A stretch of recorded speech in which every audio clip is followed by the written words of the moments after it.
지난 이야기. 남한 산성에 갇힌 중앙군을 지원하기 위해 모여드는 조선군. 가장 대규모 부대였던 경상도군이 쌍령에 도착해 전투를 시작하지만 청군의 맹렬한 공세에 조선군은 전멸하게 된다. 하지만 불굴의 투지로 조선군은 광교산 전투를 감행하는데 청군의 명장 양구리를 공격하며 병자호는 최대의 승리를 거머쥔다. 남한산성 수성전 두 번째 이야기. 다시 이제 중앙 전투로 돌아와서 이 남한산성 수성전은 지금 어떻게 진행이 되고 있나요? 남한산성 큰일 났어 지금. 남한산성에서 치열한 수성전을 하고 있었어요. 네. 근데 조금 앞으로 돌아가서 처음 시작할 때부터 해서 나름 그 추운데 우리 조사님들이 얼마나 고생하셨어요. 1월 초로 돌아간 거잖아요 지금. 1월 12월 달까지 다시 아 돌아와서 12월로 다시. 이제 남한산성 하는데 제가 아껴놨던 질문을 하나 드릴게요. 네. 수성전을 하니까 네. 온갖 우리는 또 항상 언로 개방이잖아요. 온갖 아이디어들이 상소가 막 오는 거예요. 우리나라 의외로 그런 것도 좋아해. 이렇게 위기 상황에 빠지면 언로 개방. 건의할 사람들은 다 해라. 다 해라. 그때 심지어 인조가 순찰할 때 병사가 막 엎드리면서 우리가 지금 이렇게 싸울 수 있는데 왜 이런 작전만 씁니까? 이렇게 싸웁시다. 뭐 이런 얘기도 해요. 나름 또 그런 게 있어요. 열려 있군요. 그래서 알았다 이러고서는 저녁에 목 베인 거 아니야? 그러지도 안 한다니까. 소리 소문 없어. 그 정말 우리나라에서 잘못 알고 있어. 그 후로 그 병사를 본 사람은 없었다. 뭐. 그런 건 뭐라고 안 해. 어. 근데 이제 안 된다. 뭐 이래서 안 된다. 돌아가면서 이러면 나와. 그거는 못 참아. 아. 그리고 건의할 때 이렇게 해서 이런 걸 해야 됩니다. 자기 가슴을 치면서 이런 걸 이러면 괜찮은데 이런 것도 안 합니까? 그러면 안 돼. 그럼 바로 여봐라 금부장. 자세가 굉장히 중요해. 그렇죠. 피를 토하는 건. 아니 토하는 거 사실 지금 사회생활도 마찬가지잖아요. 아무튼 그래서 아이디어가 몇 개 나와요. 네. 한번 여러분 이제 우리 전쟁 사안제가 4년이니까 네. 한번 우리 회의를 좀 해보겠습니다. 좋아요. 한 분 이런 아이디어를 냅니다. 네. 책을 봤더니 투석기. 포차, 우리는 포차죠. 네. 야 이거 정말 좋은 거야. 음. 그래서 이분이 또 성벽을 돌았어요. 네. 하나도 없는 거야 투석기가. 당장 왕한테 뛰어옵니다. 투석기 필요합니다. 만들어야 된다. 어떻게 생각하세요? 지금? 우리 화포가 있지 않았었나요? 화포가 있는 걸로 알고 있었는데 화포가 있는데 굳이 투석기를 써야 되나? 저는 투석기는 뭐 별로 의미가 없다라는 생각이 드는 게 산성의 위쪽에서 아래쪽을 향해서 나무들이 있는데 투석기를 그래서 인조가 이제 투석기를 만들려고 그래요. 그랬더니 나중에 병사들이 왕이 만들려면 만들어야지. 네. 이걸 만들다가 병사들이 이걸 만들어야 됩니까? 그 투석기가 평지에서 적이 평지에서 공격해 올 때 적의 공성고를 깨트리는 거거든 원래. 근데 남한산성 가보신 분은 알지만 협곡이에요. 네. 병사들이 말하기를 이걸 왜 투석기를 씁니까? 던지는 게 더 난데. 이게 사건이 있는데 문관이 이런 얘기를 했거든요. 책 보니까 투석기를 그냥 가서 장교들한테 막 찾아올라가 삿대질을 해요. 남한산성 공성전의 문제가 벼슬만 높으면 아무한테나 가. 중대장 나와. 나 이조 참판인데 지금 뭐 하는 짓이야. 투석기 만들려고. 하필이면 계급 높은 인간들 다 모여 있는데 거기. 그래서 와서 하니까 만들어 그랬더니 그건 안 본 거지. 실전에서 투석기가 어떤 용도로 쓰이는지는 안 보고 만드니까 나중에 만들다가 병사들이 돌로 던지면 됩니다. 그 허준 씨가 비슷한 말 했는데 경락 아래로 내리잖아. 그러니까. 이걸 뭘 투석기로 날려 돌로 던지고. 아니 그러니까 그냥 발사 각도만 보더라도 투석기는 이렇게 날아가는데 산 위에서 지금 이렇게 내려다보고 있는데 어디다 대고 쏘겠다는 건지. 그러니까 그래서 그건 없던 일을 했어요. 네.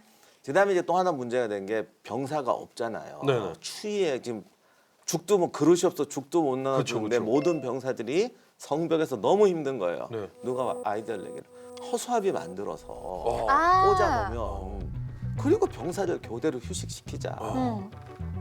그렇게 봤더니 짚은 또 많아. 그래서 성벽을 또 어느 분이 도셨더니 아무도 이걸 안 하는 거예요. 이 무식한 놈들이 책도 안 봤나 지푸라기 병사를 만들어서 병사를 교대로 돌리쉬게 합시다. 이건 어떻게 생각하세요? 지푸라기 입힐 옷이 없지 않나요? 밥 먹을 그릇도 없는데. 한 방에 나와. 이것 때문에 난리가 납니다. 그래가지고 이런 쉬운 것도 안 하니 어떡합니까? 막 그래갖고 나중에 화가 나서 이제 장군을 불러요. 그럼 이제 입만 네가 옷을 벗어서 그러면 그러면 갈 때는 옷 벗어서 지푸라기 걸고 헌팅합니까? 그렇지. 벗고 가서 다시 이렇게 그랬더니 쉬었다가. 가는 말이지. 애들이 옷이 없어서 보초 속에 있는 애들이 옷 한 벌로 이 추운 겨울을 나고 있는데 지푸라기를 인형을 만들면 옷 입히고 병장기를 둬야 되는데 그게 어딨냐는 거예요. 그렇지. 그거는 우리가 전쟁 영화 보시면 알지만 전사자가 많이 생기고 병력이 줄어들고 그러니까 사람보다 전사자가 많을 때 쓰는 방법이지. 지금 멀쩡한데 거기다 어떻게 벗을 옷 입히냐. 근데 이런 거로 이제 막 이게 되고 예나 지금이나 글로 배운 사람들이 떠들면 이게 위험해. 그다음에 이 사건이 또 한 번 있었어요. 네네네. 재밌다. 최명길이 이제 전쟁 나기 전에 상소를 해요. 네. 도대체 이 나라는 이 군기라는 걸 모른다. 도대체 오늘 야습하지 말자 갖고 상소하는 나라가 세상에 어딨냐. 그래서 이 전투가 벌어지면 이제 군사 명령은 극소수가 이렇게 해야 되고 이걸 언론에 공개하면 안 된다라고 했어요. 그랬다가 거의 탄핵이 올라와요. 언론 탄압한다고. 그때도 그런 거 있었어요? 그럼요. 언론 탄압 절대 안 되지. 그래가지고 계속 상소가 올라오니까 이 난리가 나는 거야. 그러니까 그냥 아무나 성벽에 와가지고 이게 뭐냐고 부대 배치 받고 막 이러는 거예요. 너희들 왜 여기서 저쪽으로 가? 지금 정 1품부터 한 정 몇 품까지 전부 다 남한 수준에 모여 있으니까. 저 그래서 아마 그래서 제가 드는 생각이 그래서 싱크탱크가 중요하고 그래서 브레인 집단이 중요한 거지. 겉보기엔 좋죠. 언론을 공개한다. 언론의 문호를 개방한다. 근데 이게 자칫하면 백가쟁명이 되잖아요. 그렇지. 그러니까 그런데 이게 문제는 언론가 내가 뭐 언론 탄압하자는 게 아니라 전쟁은 전쟁이니까. 비상시국인데. 그러니까 이거를 군구처를 안 만들어 놓으니까 결국 아무 관료나 올라가가지고 와가지고. 중대장 나와 너 왜 이따위로 해 이렇게 하는 거예요. 그러다 보니까 어떤 사태까지 보냐면 인조가 이제 하는데 병사가 하나 아까 했던 얘기. 네. 왜 이거 공격 안 합니까? 기습합시다. 그랬더니 인조가 뭐라? 그래 내일 하자. 네? 공개석상에서. 아니 그때 그런 얘기도 할 수 있을 정도면 중대장들이 좀 모여서 이 자기 피를 토하면서 제발 관리들 좀 올라오지 말라고 좀 해주세요. 이거 안 돼요? 중대장의 모임은 근무지 이탈이잖아요. 아니 아, 그럼 작전은 누가 짜고 그런 거 누가 해요? 전 그거 여쭤. 백관이 같이 하잖아요. 아. 그러면 거기서 그런 거죠. 야, 저 길을 터주고 포위를 하라고 그랬다. 뭐 어떤 애는 이렇게 말하고 또 한 명은 뭐 그런 소리 하지 마라. 그래. 포위망은 물 셀 틈 없어야 돼. 뭐 이런 얘기가 나와요. 서로가 이게- 너무 다르고 또 머리와 지금 몸이 다른 거잖아요. 그러니까 이게 사실은 저기 200km 밖에서 전쟁할 때는 조정에서 떠들으면 뭐 떠들어라 그러고 현장 지휘관이. 예 또 여기서 이렇게 하고 저쪽에다 그렇지. 보내면 되는데 지금 바로 여기 들어온 앞에서. 상황에서도 그렇게 하니까 이게 문제가 터지는 거예요. 사실은 그 전엔 그렇게 해도 왕하고 정승 비변사에서 걸러요. 그래 알았다 그러고 200km밖에 명령문 내보낼 땐 제대로 내보내지. 네. 그게 이 사람이 그렇다고 뭐 평안도까지 쫓아갈 거야? 왜 안 했어? 그렇게 못 하니까. 네. 근데 이건 같이 모였으니까 이게 되니까 문제가 터진 거야. 투석기를 만들었나? 네. 그러니까 이래서 이게 또 시뮬레이션이 아. 없다는 거죠. 그게 이제 제일 큰 문제였어요. 그나저나 그 왕족들이 들어가 있는 강화도는 지금 어떻게 되고 있나요? 이때 이제 홍타이지가 조선에 와 있었잖아요. 네. 네. 그러니까 정보를 다 들어요. 남한산성이 식량이 얼마 없다. 음. 근데 이제 문제는 홍타이지는 항복을 받는 게 중요하지 죽이는 게 중요하지 않단 말이에요. 네. 근데 또 소문을 듣지. 쟤들은 절대 항복 안 할 것 같다. 어. 그러면 이때 필요한 게 협박, 그렇죠. 협박하려면 가장 좋은 게 인질. 가족, 가족 인질. 응, 가족 인질. 그래서 강화도를 먼저 공격하자. 근데 강원도는 배 타고 가야 되는데 저쪽은 청은 배는 또 쥐약이잖아요. 그렇게 생각하는데 네. 근데 우리 그런 건 좀 떠나서 얘들이 확실히 지금은 얘들은 전쟁에 특화된 애들이잖아. 맞아요. 착착착착. 딱 오더니 만들어. 까라면 까. 그런데 딱 책임자 정해주고 군소리 헛소리 하지 말고 얘들 휘하해서 배 몇 척 만들어 이렇게 딱 줘버려요. 그리고 그 배가 이제 우지 말라면 그 무슨 삼판선인가 우리 돼 있는데 거의 뗏목 수준이에요. 근데 여기서 뭐 여기를 건너가려면 이런 배를 만들어야 다 필요 없어. 만들어. 이거 만들어. 끝. 몇 월 며칠까지. 조선하고 완전히 반대네. 예, 그러네요. 우리가 됐으면 전하 그래? 피를 토하면 알게 그럼 도스. 그렇게 해서는 오케이, 아니죠. 오케이. 그러니까 옆에서 또 불가하옵니다. 그러니까 얘들 사실 배도 별로 안 만들어 애들이 조직도 확실해요. 딱 관리 2명 총책임자. 그리고 이제 300명 부대 단위. 당시는 거의 대될 거예요. 자란이라고 그러는데 5개의 나루에 나루당 300명 단위 딱 넣고 장교 하나, 뭐 나루당 갑병 하나 따닥딱 해서 딱 주고 만들어. 그래서 순식간, 그러니까 무슨 일을 순식간에 하려면 조직이 딱 만들어져야 돼. 그리고 그게 가장 효율적인 조직으로 딱 만들어져야 돼. 그리고 몇 월 며칠까지 못하면 다 죽을 줄 알아. 이러고 가는 거야. 재료와 사람과 기간 끝. 그렇지. 얼마나 이게 진짜 아니에요? 그래서 배를 다 만드나요? 중국식으로 배 10척, 조선식으로 10척. 뭐 장인 몇 명 뽑아서 해. 그리고 그러니까 조선군이 기습하지 못하도록 선박 건조처럼 방비를 철저히 할 것. 2월 15일까지 완료할 것. 와, 실수가 있어서는 안 된다. 이 한 달 말은 만에. 죽는다는 얘기죠. 그리고 딱 돌아갔더니 딱 만듭니다. 아니 그러면 지금 어쨌든 간 그걸 만드는 동안에는 충분한 시간이 필요한 거잖아요. 그 시간 동안 조선은 이에 대해서 모르고 대비를 있었을 제대로 걸? 하나요? 배 만드는지 근데 모르고 있었을 것 같은데. 이거 근데 강화도에 큰일 나잖아요. 강화도 가면 안 근데 되잖아요. 일단 강화도에 별로 병력이 없었어요. 왜냐하면 지금 왕족만 급히 보내면서 그쵸. 이제 아마 주력군은 왕하고 같이 들어가려고 그렇겠죠. 했었겠죠. 근데 모든 게 다 안 된 상태였으니까 네. 거기 조선군이 별로 없었고. 아니 그 병력이 많지 않더라도 오는 배를 막아 떨어뜨리는 거는 사실은 병력 숫자가 그렇게 많이 중요한 건 아니잖아요. 아 근데 이제 우리가 이제 아직 대포가 약하니까 그거보단 믿었던 게 수군. 적어도 제대로 물에서는 안 된다. 그렇지. 믿었으니까. 그 나름 동아시아 최강의 수군인데 한국이. 그거 뗏목 조선이. 만들었다면서요? 그래서 우리는 임진왜란 때 막 맹활약했던 판옥선이 여기 와 있었어요. 아이 그럼만. 그럼 밀어야지. 그럼 밀어야지. 밀어야지. 12촉만 가지고 있어도 우리는 뭐.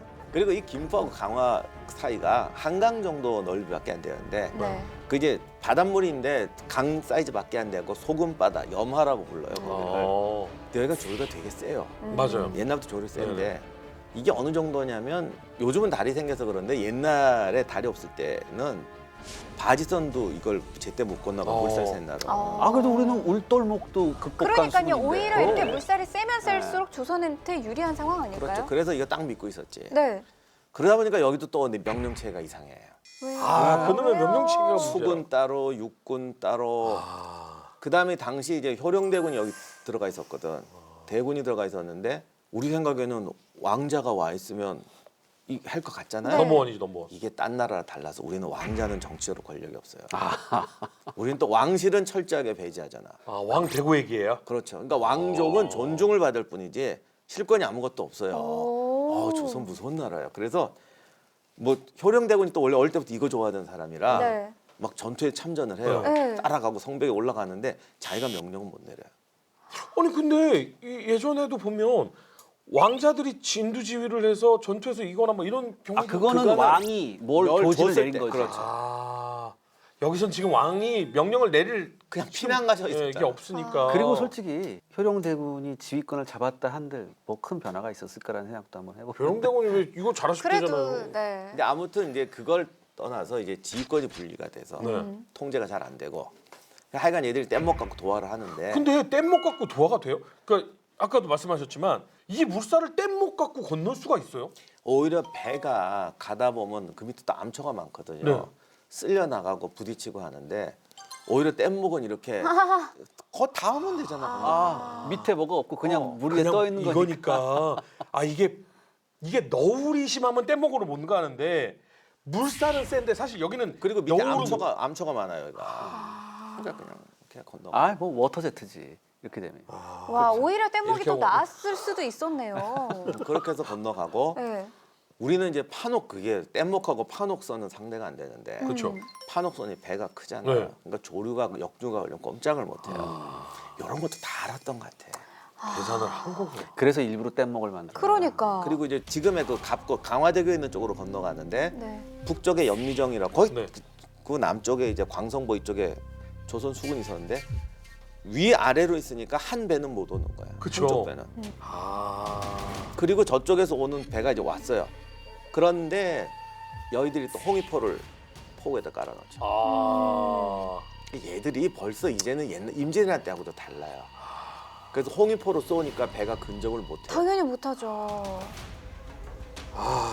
그 조류와 바다의 백기를 이용해 가지고 승리를 한 게 불과 얼마 전인데 그러니까 한마디로 대포로 적을 견제하고 그 틈에 돌진한다. 그렇죠. 그리고 함대 절반은 조류 때문에 못 오게 한다. 남쪽 수군이 더 셌으니까 북쪽에서 남쪽으로 흐를 때 건너간 모양이에요. 야, 이거 거의 18세기 유럽 군대 수준인데. 그러니까 이게 지금 조류의 시간을 아. 물때를 봤다는 거잖아요. 그렇죠. 아니 저 북쪽의 사막에서 뛰놀던 애들이 물때를 보고 있는데 너무 속상해. 아, 아니 왜냐면 그래도 우리가 믿었던 게 이 수군이었는데. 그동안 산전수전을 다 겪으면서 그리고 아마 예전에 교수님 한번 말씀하셨듯이 왜 모병용 휘하에 유능한 수군 장군들이 네네네네. 있었기 때문에 아마 많은 한족들이 와서 그런 거 있었을 거예요. 걔들이 또 네. 한국에서 오래 주둔했잖아. 아. 하포 부대가 가도 부대들이었어요. 아, 기억하시는 분들 분명히 계시겠지만 원숭아니 이 몸용을 먹고 그 다음에 이 부대가 본진한테 배신당하면서 이 남아있던 요동 군대가 거의 3분의 2가 다 항복을 해버리는 바람에 여기에 수군이 강한 수군들이 들어갔고 걔들이 포 전문 수군 전문이죠. 아니 근데 조선은 지금 병력도 훨씬 적고 이 갑곳에서의 전투는 불보듯 뻔한 결과가 홍익포 왔는데 됐나요? 김경진이 이제 군사 집결을 거부합니다. 예? 예. 그래서 강화진에서 꼼짝도 않고 있어요. 이거는 조선으로서는 이거 나중에 참수당할 일 아니에요? 그렇죠. 그 요거 때문에 이제 마녀사냥을 당해요. 이 사람이. 한마디로 이제 조선 측의 기록을 보면 얘도 잘못했고 저도 잘못했고 죄다 잘못했다. 사실은 네. 그 위에 남한산성에 모여 있는 그 양반네들 싹 모아다가 휙 던져 놓으면은 조선이 어디다가 잘 될 것 어디다가요? 같아. 어? 어디다가? 내가 저녁 자주 먹으러 가는 데 있어. 아 거기. 거기 식당? 그러면은 이분은 그러면 저 작전 때문에 꼼짝 않고 있었던 거예요? 작전 때문에 자기가 어떻게 판단을 해보면 내가 생각해도 방법이 없는 거야. 네. 이게 해변을 도강을 못 막아주면 안에 성벽이나 방어진이 별로 병력도 부족하고 네. 그러게 어따도 물에서 막아야지. 그러니까 물에 있을 그 때 막아야지. 물에서 막았어야 됐는데. 일단 상륙이 됐는데 무슨 수로 당할 거예요? 그래서 이게 하여간 끝나고 나니까 그때 해변에 병력을 집중 배치했어야지 뭐 그러는데 또 딴 기록 보면 해변에 거점이 없었다. 다 결과론이죠. 결과론이지 모르죠. 그러니까 그냥 지휘관한테 가는 거야. 제가 어젯밤에 술 먹고 잤어. 뭐. 근데 당시 조선 사람은 장교나 양반 군인은 술 안 먹고 자는 사람이 없어요. 그게 그 건강법이고 우리나라 좀 춥잖아 겨울이. 네. 지금 집들이야 따뜻하지만 그래서 자기 전에 술 자시고 자는 건 기본이었거든. 물론 없는 사람은 술을 못 먹고. 그러니까 맨날 하는 말이 제가 술 먹고 잤다는데 그게 과음을 했을 수는 있지만 그 참 그렇습니다. 그러니까 이 도큐멘터리 전쟁사 보시는 분들만큼이라도 어디에 보니까 무슨 글이 있던데 라는 것만 가지고는 이제는 안 돼요. 입체적 사고를 통해서 그렇다면 왜 그 글이 남았을까? 그 글은 어떤 입장에서 쓴 글일까? 이런 것들을 입체적 사고를 한 다음에 판단하고 얘기를 나누는 것이 토전사의 마인드입니다. 그래도 이때 김상용이란 신하 대신이 강화성 남문에서 화약 쌓아놓고 자폭하죠. 그때 원청나라 군대와 함께 아니요 그냥 혼자? 지휘관인데 네. 이대로 적한테 잡힐 수는 없다 그래갖고 이제 자폭합니다. 근데 나중에 이게 거듭 말하지만 이게 제대로 된 기록이 없어요. 그래서 이 나중에 이게 안동깁 씨 집안이 이 후손이잖아요. 그래서 굉장히 우리나라에서는 명예로운 집안이 되는데 네. 거기에 있었던 조선군이 워낙 적었기 때문에 네. 그래도 끝까지 저항하고 끝까지 싸운 건 맞아요. 그러니까 끝까지 싸우다가 도저히 안 됐을 때 보통 정말 그 나라의 신하로서 죽음을 맞이하고 싶으신 분들이 마지막 선택하는 방법이 이제 그렇죠. 그런 일이었는데 그것마저도 또 좀 음해가 앞으로, 되고 네. 마녀사냥이 된다는 것은 좀 아쉽긴 하지만 이걸 폄하할 필요는 없을 것 네. 같아요. 제 생각에. 지금 폄하할 것은 남한산성 계신 네. 그러니까 다시 남한산성으로 돌아와서 아니 아무리 지키는 것도 수성전도 시간이 지나가면은 이건 손쓸 수가 없는 거잖아요. 식량은 점점점 떨어져만 가고 있고 이거 어떻게 계속해서 버틸 수 있나요? 못 버텨요. 홍익포 쏜 시점부터 너무 어려워졌지. 그래서 이제 청나라군이 이제 압박을 하고 원래 이게 가끔 압박을 해야 되잖아요. 그리고 이제 그 다음 날 항복해라. 그리고 이제 요구 조건을 걸어요. 니네 안에 강경파, 네. 그러니까 척화를 주장하는 사람들을 체포해서 보내라라고 이제 보내라고 합니다. 근데 이게 이렇게 오면 소문이 나면은 이게 왜냐면 민심을 흔들어 놓으려고. 척화하는 놈들은 우리가 잡을 거야라고 하면 대놓고 척화를 못하게 만드는 거군요. 아니죠. 사람들이 타겟을 그쪽으로 가죠. 너희들 때문에 우리가 죽는다 이렇게 되는 거지. 너네만 사라지면 우리는 저렇게 산다. 공정한다. 예, 이런 식으로 이제 이게 원래 다 그렇게 쓰는 거야. 모든 전쟁 난. 이것도 전쟁의 방법이구나. 그러면서 이제 대포는 점점 더 세게 나옵니다. 아, 그래서 행궁까지 포탄이 날라오기 시작해요. 지금 남한산성까지 행궁이 복원되어 있는데 네. 그때만 대포 대단한데 저기 안 보이는 데서 쏘는 포탄이 떨어져요. 그리고 또 이제 남쪽에서 공격을 해왔는데 이제 격퇴는 하는데 위기가 자꾸 커져가죠. 커져. 이렇게 되면 이제 언젠가 무너질 텐데. 그러니까 청나라 군이 심리전. 사실 성 안에 쏴서 몇 명 죽겠어. 이때는 팡 터지는 폭탄이 아니죠. 그렇죠. 그러니까 안에다 쏘는 거는 협박용이고 네. 척하신 내보내라 하는 거는 분열책이고 그다음에 실질적인 공격책은 성벽을 깨부수는 거예요. 포로 그럼 쏴서. 그렇죠. 대포를 집결시켜서 성벽을 깨기 시작해. 25일 같은 경우는 하루 종일 포격을 했는데 성첩이 거의 남은 게 없었대요. 아. 이렇게 되니까 이제 사이가 뚝 떨어져요. 그렇죠. 그러면- 끝나가네요. 위에서 사격을 할 수 있는 병사들이 숨을 곳이 없어요. 그렇죠. 없죠. 그렇게 되니까 또 강화도 함락됐다는 얘기도 나오고. 그리고 이건 뭐 잘 모르겠는데 나중 후대 기록 보면 이제 병사들의 인심이 돌아요. 쟤들 우리 죽이려는 게 아니잖냐. 우리가 다 죽어야 처음에는 거냐. 그렇거든. 이때부터는 이제 살아남을 국리를 어쩔 수 없이 해야죠. 아니 근데 아니 우리 병사들 우리 민초들이 무슨 잘못했어요. 그러니까 이것도 여러 가지 기록이 있어요. 그러니까 당시에는 이게 다 주화파 때문이다.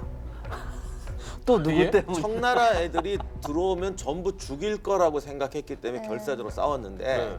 주화파 애들이 화친할 수 있다. 청군은 우리 죽이지 않고 화친할 수 있다라고 해가지고 병사들이 싸우려는 의지가 없었다는 거예요. 그러니까 뭐 그래서 이렇게 됐다. 뭐 이런 말도 있고. 뭐. 아니 조선 왕조는 무슨 핑계 왕정부터 다들 마법사들이었을 것 같아. 너도 마냐 나도 마냐. 그럼 여러 가지 등등 하는데 이제 중요한 건 성첩이 다 깨졌잖아. 네. 그러니까 말로는 나중에 그런 말을 합니다. 그때는 병사들이 항복하자고 그러고 거의 행군까지 몰라 밤에 시위를 하는데 더 버텼다간 병사들이 무슨 일을 저질렀을 것이다. 아, 그래서 항복했다. 이렇게 말을 하는 것도 있습니다. 내란이 일어났을 근데 수도 뭐 있죠. 지나간다는 얘기라 정확히는 모르겠는데 그렇죠. 그 얘기도 있어요. 그 밤에까지 와서 정말 위험했다. 네, 씁쓸한 건 정말 사실인데 하필이면 또 제가 삼전동에서 삼전초등학교를 나왔습니다. 제가 저 이마 멀쩡합니까? 그래서 그 초등학교 때 잠깐 들었던 이야기인데 우리 이 땅에서 제일 높았던 분이 여기에서 이마를 땅에 찧었다. 그래서 피가 날 정도로 뭐 땅을 찧었다. 아, 그 진짜로 막 정도로 피가 막 턱에- 철철 흘렀어요, 진짜. 좋아했다고요? 글쎄 뭐 피났다는 소문도 있고 홍났다는 소문도 이 있고. 정도면 기록에 남아야 되는 거 아닌가요? 근데 이게 여기서 한 가지 오해가 그 옛날에 무슨 연극할 때 잡아다 놓고 막 왕의 머리를 찢고 그러는데 이 고두라는 게 원래 청나라의 기본 예절이기 때문에 잡아다 놓고 이렇게 무슨 조폭애들이 하듯이 이건 아니고 원래 예절이 그래요. 땅에 닿게 하는 게 그렇죠. 원래 저희가 하죠. 그래서 인조가 서툴러 쓰고 또는 항복하는 입장이고 백성을 살려야 되니까 본인도 사셔야 되고 그래서 피나게 박았는지 잘 모르겠지만 그 자체가 그냥 없던 예절을 갖다 건 아니라는 거. 그럼 도대체 피났다는 얘기는 어디서부터 나? 뭐 누군가가 했겠지. 마음의 피, 스크라치가 가슴의 스크라치. 피. 그게 더 커요. 네, 사실. 표출이 되는. 근데 저는 그래요. 그러니까 뭐 여러 왕이 있었지만 본인 자존심의 스크라치 저는 1000만 번이라도 긁혀도 된다고 생각해요. 근데 우리 민초들이 진짜의 피를 흘리고 죽어갔잖아요. 그렇죠. 그래서 이거는 어디까지나 황제의 예지. 그러니까 우리가 청태종을 이제 황제로 섬기고 우리가 이제 당신의 신하가 됐다라는 이게 자존심의 스크래치가 나는 건데. 그리고 명하고는 끊고. 예, 그 의식 가지고 그렇게 막 피를 토할 필요는 없는 것 같아. 그게 이제 뭐그 유교와 어떤 뭐 이런 것에 아 어떤 일단 오랑캐 앞에서 고개를 숙인다는 것 자체가 도를 믿고 사대를 숭상하는 이 조선어선 있을 수 없는 일이죠. 근데 이제 끝났잖아요. 예, 이제 끝났잖아요. 아니 근데 안 하기로 이제 약속한 거잖아. 끝도 끝이지만 어떻게 끝을 냈느냐도 또 중요하거든요. 항복하면서 조건이 있었을 거 아니에요. 어떤 조건들이 남았나요? 네 가지 커다란 조약이 있었어요. 네 가지 핵심 조항이 있었는데 첫 번째 조선은 청에 대해서 신의 예를 행할 것. 그러니까 쉽게 말해서 우리가 맞아요. 아버지야. 그러니까 원래는 명의 아버지 그래 그러면 너는 난 우리 형. 형이라고 해라고 네. 했는데 이제 저쪽 끊고 우리가 아버지야. 네. 그러니까 명에서 받은 이제 고명 책임이 있잖아요. 그러니까 쉽게 해서 군신 관계 뭐 그런 것도 이제 우리한테 바치고 더 이상 명하고 교류하지 말아라. 말아라. 너 어차피 교류해봤자 몇 년 있으면 망해 이제. 명하고는 안 할게. 몇 년 있으면 그다음에 망해. 이제 세 번째가 대단히 조선으로선 받아들이기 힘들었던 세자를 보내라. 크다. 이거 크구나. 그 다음에 우리가 곧 명을 정벌할 테니 너희는 그때 아낌없이 우리를 도와라. 이런 거였습니다. 이 사실 나중에 군대 보내라고도 안 하고 네. 그러니까 청은 조선을 너무 잘 알아서 그냥 거의 가만히 있어라가 외교 정책이 돼서 가능한 한 무리하게 안 하고 청나라 정책이 원래 그래요. 전후 직후에는 결국 척화신 다 보내라 그랬다가 이 협상해서 셋만 보내라 이래갖고 이제 사막사가 끌려가게 되고 가자마자 죽죠. 뭐 그런 우리가 비극은 있긴 하지만 크게 보면 과계는 안 했어요. 그리고 그 유명한 삼전도비를 세워요. 아. 이거를 누가 세운 거예요? 청나라가 요구를 하죠. 청나라가 세워라. 왜냐하면 너희가 이렇게 이제 우리가 항복한 했다는 걸 거니까. 이제 증표로 남겨라. 그래서 삼전도비를 세웠는데 이게 정말 사연이 많아. 그 지금 그 있잖아요. 잘 지금도 거기 잘 보존돼 있는. 네. 네. 이게 오랜 세월 동안 만들 때부터 문장 갖고 난리. 이거 누가 지을래? 전부 안 하겠다고 그럽니다. 안 하지. 글씨 하나에 뭐 신경이 곤두서 그러네요. 그래서 이제 강제로 시키니까 당시 정승이었던 이경석이라는 분이 써요. 네. 그때 나중에 또 송시열이가 비판을 합니다. 네가 그걸 썼다고. 아이씨, 어쩌라는 거야? 아유, 정말. 그래갖고 그거를 드시는 사이다 저 좀 주세요. 그걸 또 나중에 박세당이 비난을 해요. 박세당이 이경석이랑 반의 그 신도비를 쓰면서 송시열을 비난합니다. 아니 당시 이렇게 해도 이 사람이 무슨 책임이 있냐, 백성 살리기 위해서 이렇게 한 게 뭐가 잘못이냐. 그랬다가 사문난적으로 몰리고 그 비석이 이경석 신도비가 땅에 파묻혀요. 그래갖고 이게 다시 나오고 삼전도비는 조선시대는 보존이 잘 됐어요. 왜냐하면 청나라 사신이 오면 제일 먼저 거기 그렇죠, 가야 돼. 그렇죠, 그렇죠. 얘네 이거 훼손하면은 청나라하고 싸우겠다는 뜻이다. 네, 그래서 딱 도발이야. 보이는 데 있어야 되고 심지어 주변에 자갈 깔아놨는데 그것까지 다 일일이 확인했대. 관리 잘 되고 있는지. 근데 청나라가 망하니까 이게 그때 어느 국회의원이 그랬다든가 크레인 동원해서 한강에 쳐박았어요. 삼전도비를요? 예. 그래서 이거는 역사를 제대로 배우는 게 아니다. 네. 그렇지. 그래서 나중에 다시 꺼내가지고 다행이다. 난 잊어버린 줄 알았네. 찾았어요. 또 꺼내서 복원을 그래서 복원이 된 거지. 그래서 또 그 다음에는 또 거기가 교육장이 됐어요. 자, 다시는 이런 일이 겪어서 그렇지. 안 된다. 그렇지, 그렇지, 그렇지. 거기 또 누가 하다가 이걸 또 해야 되냐? 그래서 또 무시당하다가 또 누가 페인트로 낙서도 하고 그러다가 또 다시 보존하자. 지금도 끝이 없어 이게. 근데 누구 입맛을 다 맞출 수도 없어요. 각자의 의견도 있는 거고. 근데 역사는 역사인 거고. 근데 거듭 말하지만 과거에 아픈 거는 아픈 거 맞아요. 맞아요. 그거를 우리가 어떻게 활용하느냐예요. 제가 전에 초등학교 얘기했던 게 뭐냐면 내가 초등학교 때 뭘 달리한 게 아니라 우리 초등학교 때는 최명길이 죽일 놈이라고 그래서 교과서에 그때 항복 이막 내가 어린 내가 봐도 아니 이게 뭐가 잘못한 거야. 저기 오는데 싸우지 않고 손들었다면 그건 나쁜 놈이지. 근데 이 상황에서 화친하자는 게 대책 없이 떠드는 것보다 낫지 않냐. 제가 중학생이 되니까 교과서가 바뀌더라고. 아, 이 최명길이 실리주의자고 이 척합파 때문에 나라가 망했다고 또 막 그러더라고. 또 고등학생이 또 바뀌어. 그게 3전비 들어갔다 나왔다. 제가 그 꼴을 보기 싫어서 공부를 안 했었습니다. 죄송합니다. 그 덕분에 지금 잘 배우고 있지 않습니까? 저는 그래서 제가 헌일체로 갔어야 돼요. 저렇게 됐어야 돼요. 나는 그 꼴이 보기 싫어서 내가 규명을 해봐야겠다. 그래서 이래서 이제 올바른 얘 둘을 보고 계십니다. 하여간 그런 일을 겪었는데 그냥 제가 드리고 싶은 말씀은 이스라엘이 그 마사다라고 네. 있잖아요. 그게 뭐 항전이고 어쩌고 저쩌고 그냥 로마군한테 함락된 거잖아. 그렇게 애들은 그냥 자살하고 끝나거든. 뭐 그걸 또 항전이라고 이렇게 보는 사람도 있지만 아무튼 함락됐던 데인데 이스라엘군 신병 훈련을 거기서 마지막 하잖아요. 그래서 맨 마지막 행사가 거기다가 마사다는 다시는 함락되지 않는다 않는다. 그러고 프랭카드 불 지르면서 캠프파이어 하는 뭐 요즘도 하는지 모르겠지만 이스라엘 신병 교육 마지막 코스가 그건데 우리는 왜 저걸 못 파묻어서 날리고 저 앞에는 가능하면 안 가려고 그러고 답사 코스를 저기를 넣으면 째려보고. 사상 이상하신 거 아닙니까? 뭐 왜 이러십니까? 왜 이걸 꼭 후벼 파십니까? 전에 그런 말도 들었어요. 왜 이런 걸 굳이 후벼 파시려고 그럽니까? 우리 잘 살면 되지. 절대 오래 잘 살지 못합니다. 그러시더라고요.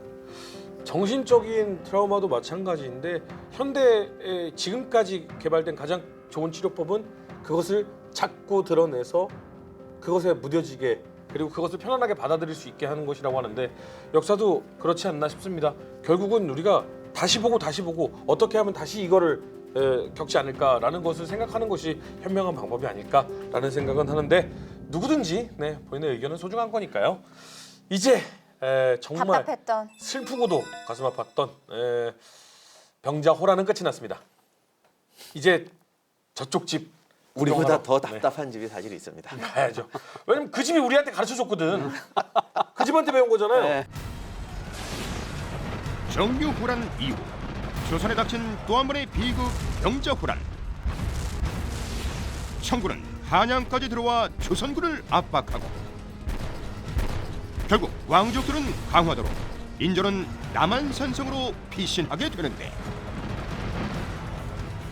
45일간의 끈질긴 남한산성 수성전이 시작되지만 조선군은 결국 삼전도배를 세우며 청나라에 항복하고 만다. 병자호란에서 조선군이 패하면서 청나라의 힘은 날로 날로 커져갑니다. 저희가 누누이 얘기했지만 청나라는 사실 빅피처를 갖고 있었죠. 명으로 시선을 돌립니다.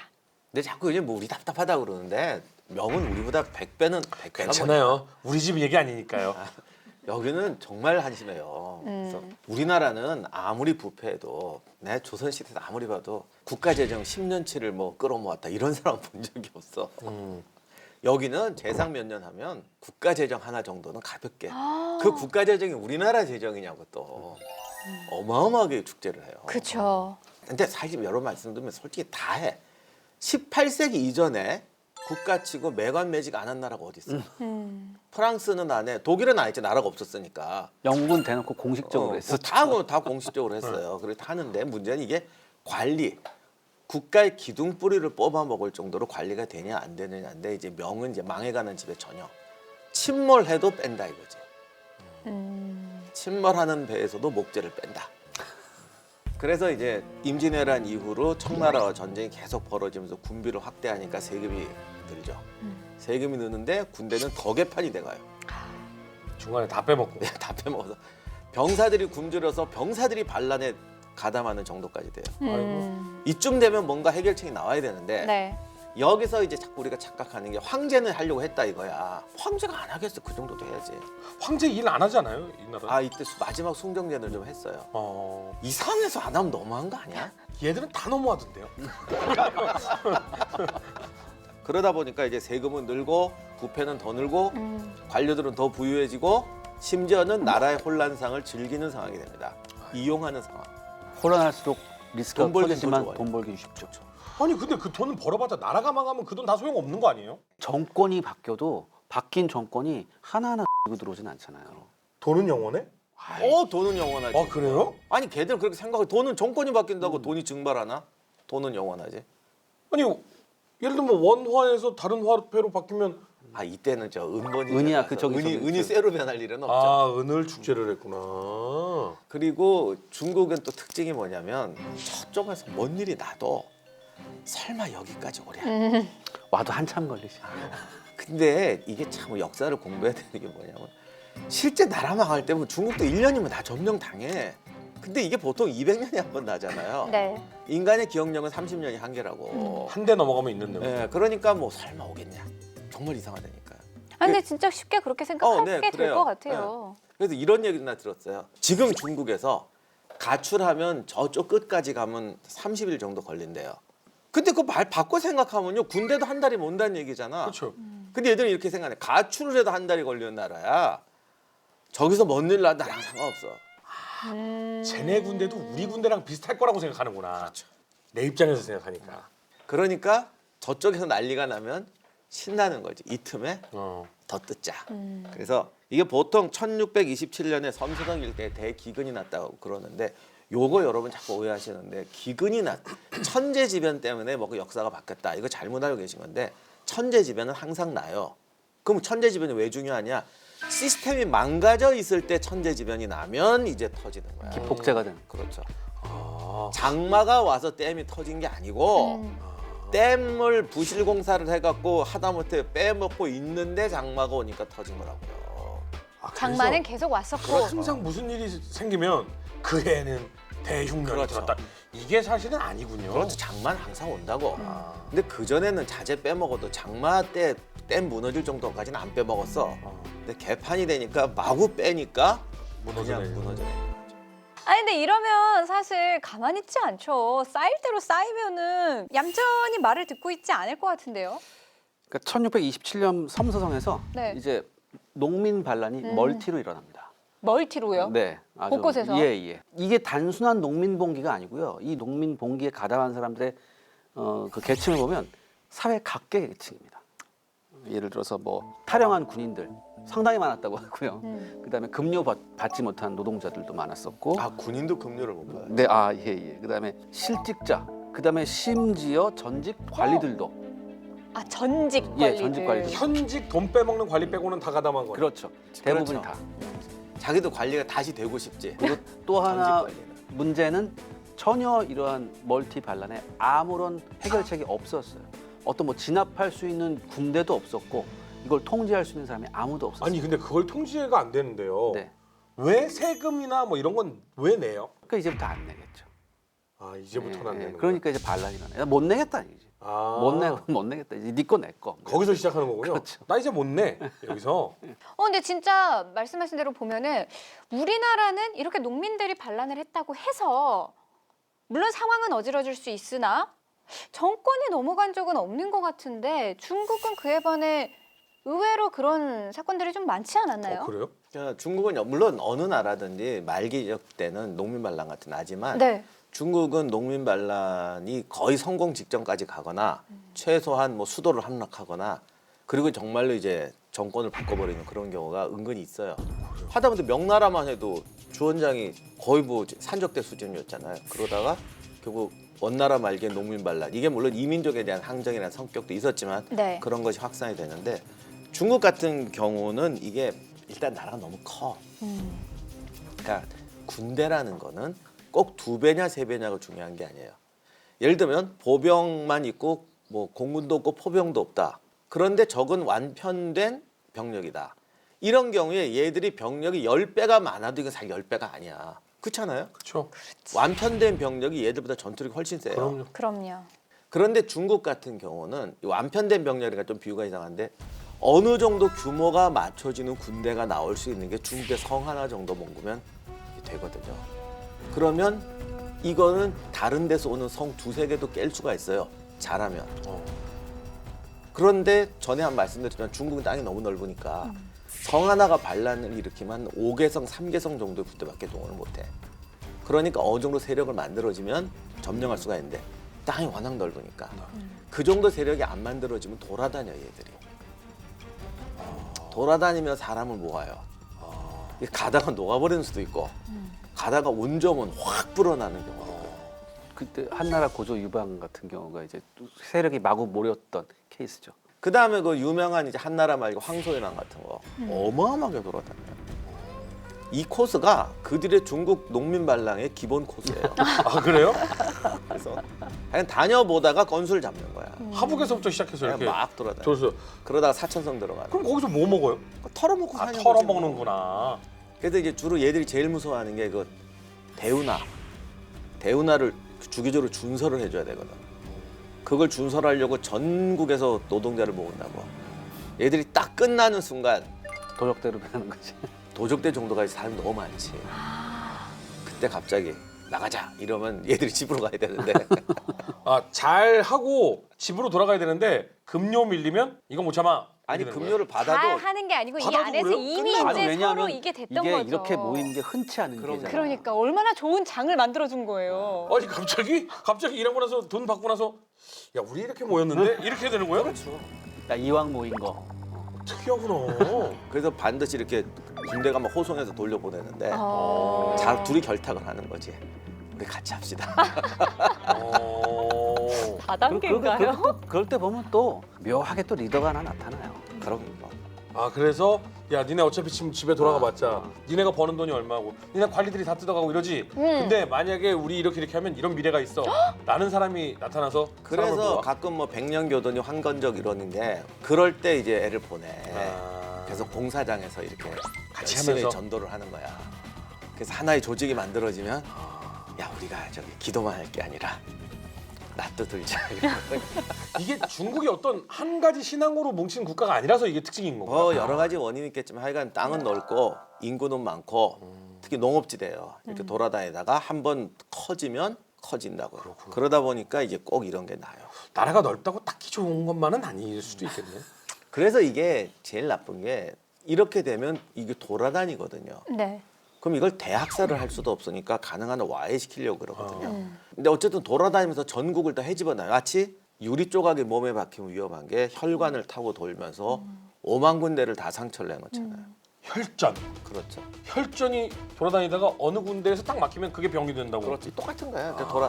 그래서 전 중국의 경제와 사회를 뒤흔들어 놔요. 성공하든 안 하든. 관군이 와도 쫓아가기도 힘들고 그런 경우가 많아요. 특이하다. 그렇다면 이번 반란은 어떻게 해서 시작이 되는 걸까요? 전형적으로 그런 스타일로 진행이 되죠. 돌아다니다가 이럴 때는 어디선가 바람과 같이 리더들이 나타나요. 어허, 때가 됐다. 나를 불렀는가?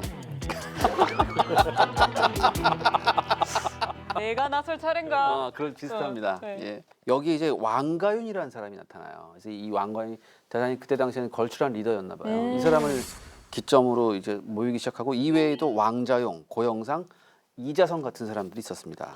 들어봤다. 흔한 이름 나왔습니다. 네, 우리에게 익숙한 이름. 이 중에서 이제 고영상 같은 경우에는 산소하고 헌안 방면으로 갔었습니다. 선안, 산서. 네, 네. 여기 꽤 큰 도시들이잖아요, 이거. 그다음에 이자성은 이 고영상하고 대단히 긴밀한 협력 관계였어요. 네. 그래서 이 하남도 이 사람들 진입해서 이제 하남, 황하 이북으로 활동을 하면서 점점 세력을 끌어모읍니다. 그리고 훗날 이자성이 방금 서준 씨께서 말씀하셨던 대단히 농민 반란 역사상 대단히 유명한 인물이 되는 거죠. 이자성의 난. 네. 네.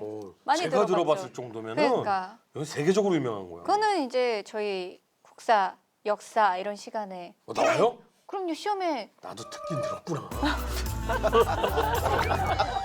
아니 근데 이분이 뭐 어떤 사람이길래 이렇게 걸출한 인물로 이렇게 떠오르게 된 거예요? 다음 이야기. 명나라 후기 관리들의 부패가 심해지자 전국에서 반란이 일어나는데 흩어진 반란군을 압도적으로 이끈 지도자 이자성이 등장하며 명의 운명이 뒤바뀌게 된다. 동아시아 전쟁사 이자성의 난. 이 사람이 이제 섬서성 출신인데 온갖 뭐 양치기도 하고 뭐 별거 다 하다가 여기도 월급이 안 나오네. 1번 죽는다, 2번 죽는다, 3번 죽는다. 안 죽으려면 방법이 없잖아요. 그렇죠. 야, 엄청 돌아다녔네요. 양양, 서안, 태원. 한마디로 중국 본토의 노른자입니다. 그렇죠. 다 해집고 다녀요. 숭정제의 신임을 받던 사람이 하나 있었습니다. 홍승주라고. 가열찬 토벌 작전을 했고 이게 먹혀요. 오, 반란군들이 섬서 일대로 쫓겨나가게 됩니다. 오. 근데 여기서 이재성한테는 미라클이 일어납니다. 뭐요? 청나라가 있어요. 네. 이때 이재성이 생각한 거죠. 더 이상 나한테 토벌군은 오지 않는다. 아, 그렇지. 이제 그렇죠. 시선은 절로 갔으니까.